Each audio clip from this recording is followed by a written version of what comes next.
주시기 바랍니다. 부산 해운대의 김미애입니다. 저는 이 사건이 여러 가지 원인에 복합적으로 해서 179분의 고귀한 생명을 잃게 했다라고 생각합니다. 그러나 거기서 가장 핵심적인 부분은 콘크리트 둔덕이라는 데 대해서 확신하고 있습니다.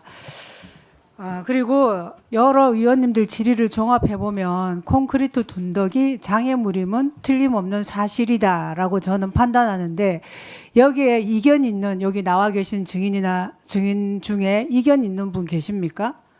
콘크리트 둔덕은 장애물이다. 이견이 없는 것 같습니다. PPT 한번 봐주세요. 잠깐만 시간 멈춰주시고, 최초 시공사인 무안공항 시공사였던 금호건설 측에서 누가 나오셨습니까? 저 앞으로 나와주세요.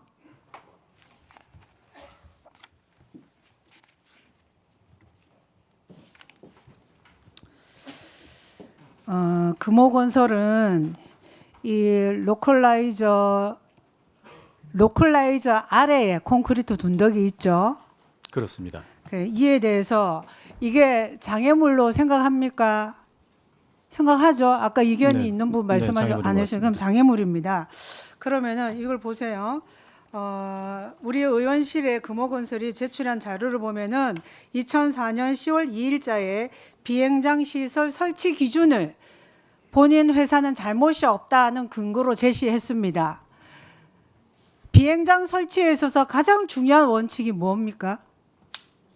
안전입니다. 그렇죠. 그런데 여기 보면 20조에 활주로 종단 안전구역에 설치가 되어 있고 21조 크기, 22조 물체, 23조 경사도, 24조 강도까지 5개 조문이 있어요. 그리고 금호건설은 책임이 없다는 근거로 22조 2항을 제시했습니다. 활주로 종단 안전구역에 설치되어야 하는 물체는 항공기에 대한 위험을 최소화할 수 있도록 부러지기 쉬운 재질로 하며 최소 중량 및 높이로 설치해야 된다.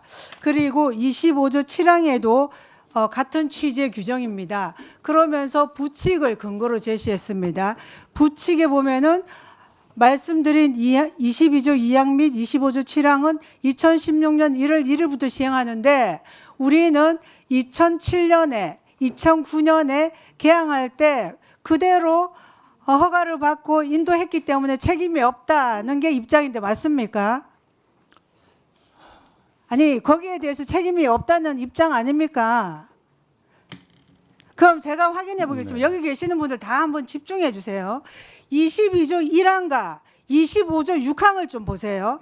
활주로 종단 안전구역 내에서는 항행에 요구되는 장비나 시설을 제외한 물체는 장애물로 간주한다라고 되어 있어요.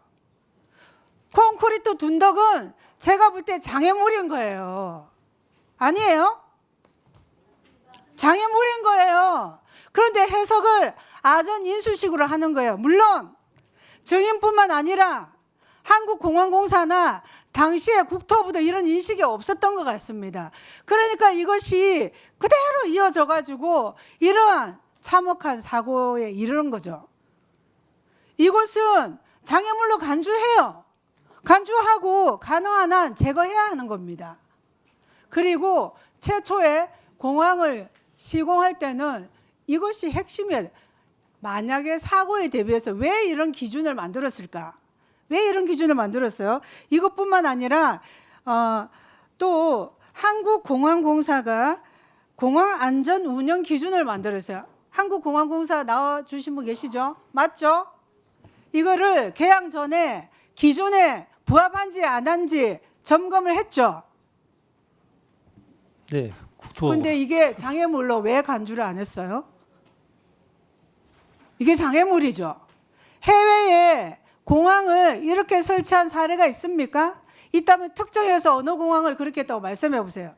2007년 이전에 해외 어느 공항이 이렇게 콘크리트 둔덕을 지상으로 만들어 놓고 그 위에 로컬라이저를 박았는지 이렇게 한 공항이 있다면 말씀해 보세요. 그러면 덧붙여서 또 하나, 왜 2004년에 2003년에 이런 기준을 여러 개의 기준을 만들었는지, 그리고 그 기준상 이거는 명백히 장애물인 거예요. 장애물인 거예요. 그런데 왜 이것을 제대로 보질 못했습니까? 이 기준을 왜 만듭니까? 안전에 부합하게 하기 위해서 기준을 만들고 해마다 점검을 하는 거 아니에요? 설명해 보세요. 공항공사에 설명해 보세요. 예, 그 둔덕 콘크리트 둔덕은 뭐 당시 기준으로 봤을 때 설치 무슨 기준이에요? 이렇게 한 다른 해외 다른 공항에 이렇게 콘크리트 둔덕을 그렇게 단단하게 만들어가지고 지상에, 지하가 아니라 다른 나라는 지하로 해야 돼요. 아까 다른 예를 보여주셨잖아요. 한국에도 울산공항 그렇게 한 거예요. 그게 맞아요. 그게 이 기준들에 부합하는데 지상에 그렇게 만들어 놓은 걸 장애물로 여겨야 맞죠. 그걸 왜 아전인수식으로 해석해서 이항이라고 부러지기 쉬운 구조라고 합니까? 언어 도단이에요, 이게. 그렇지 않아요? 그게 맞잖아요. 그게 핵심이죠. 장애물을 만들어 놓고 장애물이 아니라고 하고 그렇게 각자 유리한 대로 해석하는 거예요. 이거는 제가 볼 때 총체적인 책임이에요. 최초의 시행사인 국토부, 시공사인 금호건설, 그리고 안전관리를 해야 하는 한국공항공사. 그렇지 않습니까? 다른 해석이 가능하면 아까 장애물이라고 했는데 이 핵심적인 질의를 할 때는 왜 대답을 못합니까? 거기에서 문제가 있다는 겁니다. 그리고 저는 우리 대한민국에 여러 참사가 발생해요. 그러면 그때마다 이 참사의 근본적인 원인을 제대로 찾아내고 그리고 다시는 이런 일이 안 생기도록 해야 되는데 자꾸 헛다리를 짚고 있는 듯한 느낌을 가지고 있어요. 이 규정이 제가 여러 가지 말씀하셨는데 저게 금호건설에 같은 질의를 했는데 특정 해외 공항을 저한테 설명을 못했어요. 맞죠? 제가 그 부분에 대해서는 보고받질 못했습니다. 참 미안해. 정말 문제입니다. 문제. 지난번에 제주항공도 그렇고 이렇게 큰 책임이 있는데 본인들만 면책한다고 그렇게 해서 편한 입장이 아니에요.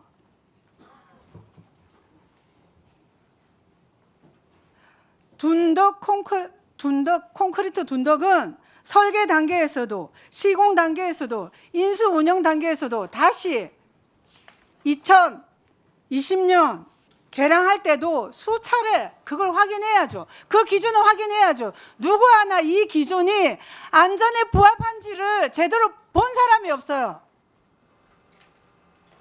거기에 대한 책임감이 있는 누구도 없었단 말이에요. 그러니까 이걸 이렇게 큰 사고를